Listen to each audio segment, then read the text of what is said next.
যুবলীগের সাবেক আইন সহ সম্পাদক, আইন বিষয়ক সহ সম্পাদক এবং চট্টগ্রাম আদালতের অতিরিক্ত পাবলিক প্রসিকিউটর জনাব কামালউদ্দিন।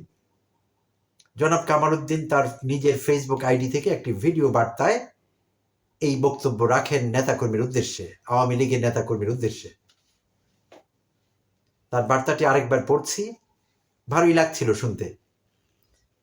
তোদের বাবা মা পালিয়েছে, শেখ হাসিনা পালিয়েছে, শেখ পরিবার পালিয়েছে, সেখানে তোমরা কেন রয়ে গেছ? তিনি আরো বলেছিলেন, নিজের নিজের জায়গা থেকে পালিয়ে যাও যেখানে পারো, আমিও পালিয়ে যাচ্ছি, এখানে আমরা নিরাপদ নই। এইসব কথা তিনি বলছিলেন তার সেই ভিডিও বার্তায়। তো প্রিয় দর্শক, আমাদের জানা আছে এখনো আওয়ামী বাকশালীরা কিন্তু আন্ডারগ্রাউন্ড আছে, অনেকেই সামনে আসতে পারেনি। মাঝে মধ্যে এরা জানান দিচ্ছে, চোরাগুপ্তা হঠাৎ করে ছোট ঝটিকা মিছিল করছে এখানে ওখানে, হঠাৎ জানান দিচ্ছে যে আমরা আছি, কিন্তু তারা প্রকাশ্যে আসতে পারছে না, অনেকেই আসতে পারেনি 5 আগস্ট পরবর্তী সময়ে। আর আসতে পারবার মতো আসলে কোনো কাজও তারা করেনি, তাই তারা আসতে পারছে না। তো এই যে পলাতক জীবন, পালিয়ে থাকবার কষ্ট, নিজ দেশে পরবাসী, এই কষ্ট বোধহয় সেই কামালউদ্দিন সহ্য করতে পারছিলেন না, তাই তিনি এই বার্তা দিয়েছেন আওয়ামী নেতাকর্মীর উদ্দেশ্যে। নিজেও পালিয়ে যাচ্ছেন বলেছেন, তাদেরও নিরাপদে পালিয়ে যেতে বলেছেন।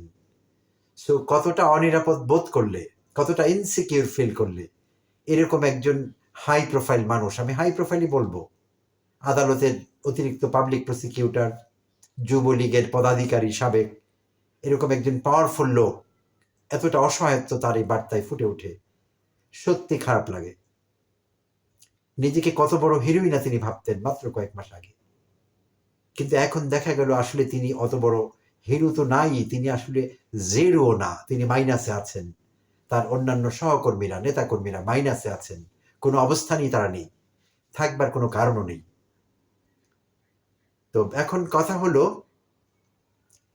এই বার্তা কি তিনিই প্রথম দিলেন? না, অতি সম্প্রতি আমরা দেখলাম লন্ডনে সেখানকার আওয়ামী লীগের সাধারণ সম্পাদক বা সভাপতি কোনো একজনের ছেলের বিয়ে উপলক্ষে সেখানে আমরা হাসান মাহমুদকে সহ চট্টগ্রামের মন্ত্রী, সর্বশেষ খুব দাপুটে মন্ত্রী হাসিনা সরকারের পররাষ্ট্রমন্ত্রী হাসান মাহমুদ এবং আরো অন্তত 3 জন মন্ত্রী বা প্রতিমন্ত্রীকে, উপমন্ত্রীকে দেখা গেল সেখানে বিয়ের অনুষ্ঠানে।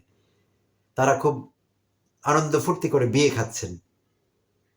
তো সেই ভিডিও দেখে কোনো একটি স্টিল পিকচারে হয়তো দেখা গিয়েছিল হাসান মাহমুদ খুব অনেকগুলো খাবার সামনে নিয়ে বসে আছেন ডাইনিং টেবিলে।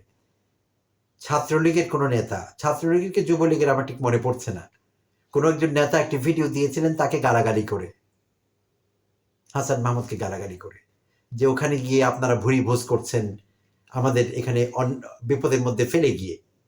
হ্যাঁ, অনেকেই পালিয়ে বিদেশে আশ্রয় নিয়েছেন, আওয়ামী হাই আপস যারা ছিলেন, মন্ত্রী, এমপি, তারা সবাই পালিয়ে গেছেন। অনেকেরই বাসস্থান হয়েছে এখন কলকাতায়, কেউ কেউ লন্ডনে, কেউ কেউ নিউ ইয়র্কে, যে যেখানে পেরেছেন পালিয়ে জীবন বাঁচিয়েছেন।